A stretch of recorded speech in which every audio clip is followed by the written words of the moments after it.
What's up everybody? Welcome to Zero Mile Adv, True Beginner's Guide to Adventure Motorcycling. Today, there is a demo day down at the Harley Davidson dealer because it just sold locally. So I'm hoping to be able to spend a little bit more time on the Pan America. I have ridden it, but I want to ride a little bit more. And there's another Harley that I haven't ridden. It's the Breakout. So the question becomes, which bike should we take?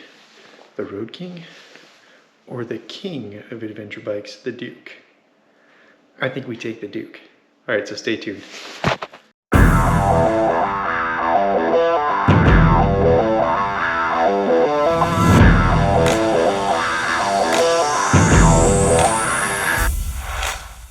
Welcome back everybody. Today we are going to talk about the Harley Davidson Pan America.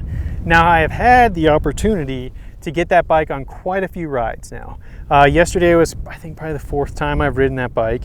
And so I thought it was time to do a comparison video, especially since I've had the Ducati. And if you're interested in, do I think the Harley Davidson even comes close to the Ducati Multistrada V4 Rally? The answer is no. So you can leave the video now if you're just interested if the Harley Davidson even comes close to the Ducati. No. Does it come close to the KTM 1290 Super Adventure S? Well, yes, I think it does. And if I could have done it over again, I would have purchased the Harley Davidson over the KTM.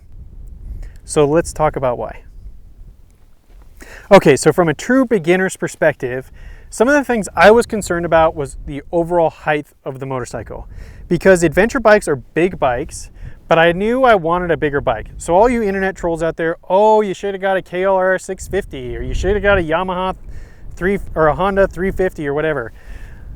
No, I wanted a full-size adventure bike because I wanted it to be able to handle the highway miles, and I knew that I wasn't going to last very long on a smaller bike. Once I got comfortable, I was going to want to upgrade, and then I was going to be wasting my money. So I was just going to jump straight into getting the bike that I wanted. And when you get the bike that you want and you see it in your garage, you want to go ride it and you want to go get better, in my opinion. So for all you internet trolls, you should have only got 50 cc's. 50 horsepower is way too much, bro. No. So now that we've squashed that, if I would have went back, I would have gotten the Harley instead. Mostly because my entire life, I've always been anti-establishment. What everybody else was doing, I wanted to do it the different way. And that even still translates today in my business and how I've structured my business, what I try to teach my team and my staff, very much against the grain, against most standard business practice models. And so I've always kind of thought like there's got to be a different way to do things. So that is the primary reason why I never bought a BMW 1250 GS.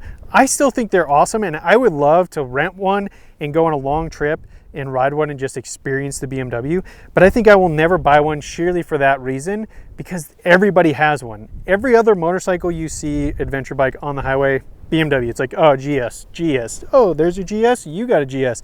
Everybody gets a GS. And I just didn't want to do that. Now, the KTM fit all the other bills of things I was looking for in an adventure bike. And let's pause a second for a wind interruption. A few moments later. Okay, hopefully the sound is better because I went to the lav mic back because my onboard mics still weren't cutting the wind that well. So hopefully this is better. So leave me a comment below. Is the audio better? So the Harley Davidson, I think it looks cool. A lot of people don't like it. I like the look personally of like kind of that shark nose style fairing like on the Road Glide. I think the Road Glide's one of the best looking touring bikes out there. I think the Road King handles far better, but as far as looks go, I really like the look of the Road Glide. Although the Indian, I think it's Challenger with the fixed fairing on the front steering wheel, would be the complement to the Harley Davidson Street Glide. I do like the look of the new one of those. Those are pretty sweet, especially the limited edition whip. Anyways, I digress. I love the look of it. It was different. They weren't everywhere. It was this new V-twin motor. It didn't have, there's no valves to adjust. The maintenance seemed great. But now on the maintenance issue, it seems like a lot of people have had problems with their Pan America, which makes sense. Gen 1 bike. And so a lot of people have gotten rid of them pretty early because they've just had so many mechanical issues with them. But at the time looking at it, I was like, oh, longer service intervals, you know, Harley's, in general, pretty reliable. So yeah, it fit all of those bills. It was just really hard to come by. And actually I wanted to buy one, but the dealer I had at the time when I was buying my first bike, they actually had two. And I went down there to go get one and it was sold. Actually, both of them sold by some guy over the phone before I even got there. So I could never get one. But now that I've spent some time on one, I think I would have rather have had the Harley Davidson for the first bike over the KTM. A, because I think the looks are super cool. B, I think the power delivery sits somewhere between the Ducati and the KTM. The KTM, when you get on the KTM, it starts up and it says ready to race. It should say ready to kill you, because the bike just vibrates, it's loud, it's fast. Like, it feels like it just wants to wheelie. That bike is just really, really intense. Somebody actually made a comment on a video the other day, so I'm going to give a shout out to you. They said, the KTM is like my Challenger Hellcat or something. It's like the new muscle car, Dodge Challenger Hellcat, and the Ducati is like a Porsche 911. And I think that totally fits the bill. The power on the Ducati is super, super refined. The power on the Harley Davidson, however, you get a little bit of that vibration feeling, you know, like you feel the motor, you feel the power underneath you, but it's not as intense as the KTM, and it's not nowhere near as smooth as the Ducati. Also, one benefit to the Harley Davidson over the Ducati, in the lower RPMs, it seems to behave a lot better. So when you're around that like 2000 RPM mark, the bike the power delivery is a lot better. That's the one downside to the Ducati, is that this bike likes to be over 4000 RPMs, and you can almost feel it shift into like a different cam profile, much like the Hondas. Like when I was in high school, Honda had this like VTEC thing, and it was like once you got the motor over a certain RPM, the cams changed in the dual overhead cams, the cam changed, and you got this better power delivery. It's similar kind of feel, and I'm not a mechanic, so I don't know the actual ins and outs of it. Somebody can comment below and tell me how that works, but you can feel it. Once you hit 4,000 RPMs, it changes and you can really feel the power. So when you're learning, especially somebody like me who's not super comfortable on dirt roads and going off-road on the adventure bike side of things, I think having that lower torque and RPM would have been way better. I also think the adaptive ride height and the lower automatic seat lowering would have been super beneficial, because on this Ducati, the seat height is huge, 200 millimeters. Quick note on my other video, do I think this is a good beginner bike? Now that I've spent some time on it, no. This bike is just so tall. At 200 millimeters, it's really hard to touch the ground. And actually, when I was at the demo riding the Harley Davidson, shout out to Whitaker, super cool guy from Alaska, also lives here.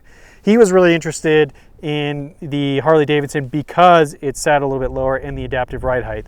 And for all you trolls out there, because we've talked about how like I'm not a tall guy because I'm 5'9", or I'm not a short guy because I'm 5'9", so I don't fit in the short guy category. He had to be like 5'5", so he actually fits in that category. So he can say that bike actually probably is better for him. But again, I think the power delivery, the lower front end, like when you're on the bike, the gauge cluster and everything seems to sit a little bit lower, so you can kind of see over the bike easier, especially when you're on the road. I think that's also a benefit. I really liked that. That was one of the first things I noticed about it.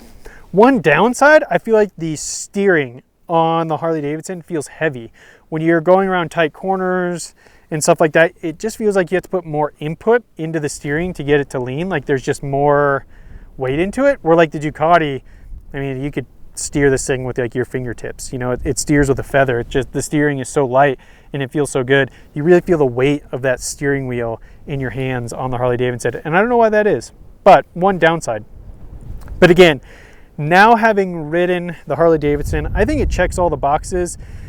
The other thing too is it's like the fit and finish isn't super refined, so I feel like, and it comes with the factory roll cage bars, which I think is also a benefit. I don't know how strong they are, but you're going to drop your bike. You know, when you're new, at some point you're going to lay it over. And I've been lucky enough that every time I've laid mine over, it's been like when I'm stopped and the bike just starts leaning and it just slowly lays over, so there hasn't been that much damage. But the fit and finish on the Harley Davidson isn't like super refined like the Ducati. So I feel like also a great, you can kind of beat it up and not really have to worry about it. So I think that would be another bonus to the Harley Davidson. One downside, the gauge cluster I think is terrible on the Harley. Like all of the instrument things are really small. It's hard to see where you're at. Actually, but Harley finally got one thing right on the Pan America. electronic gear indicator. So you don't have to have the clutch out to tell what gear you're in.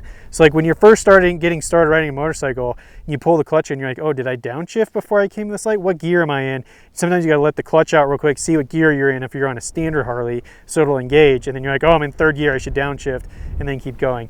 I mean, small things like that when you're getting started, I think make a big difference. Now, as you become a more seasoned rider, stuff like that doesn't matter as much. But when you're new, for me, it makes a big difference. So they finally got that right on the Harley. But yeah, if I could go back, the Harley Davidson would have been my first motorcycle, but it doesn't come anywhere close to the Ducati. And the dealer was a bit disappointed there yesterday. And they're like, oh, but the Ducati maintenance is so expensive. But then I was like, yeah, do you realize, like, when we dropped the Road King off for its maintenance, the person was like, it's your first Harley? Just so you know, Harley maintenance is really expensive. They're all expensive, in my opinion. So it's like, I'm not sure it really makes a difference on the maintenance side of things, as a side note. But if you've made it this far, please hit the subscribe button, notification bell.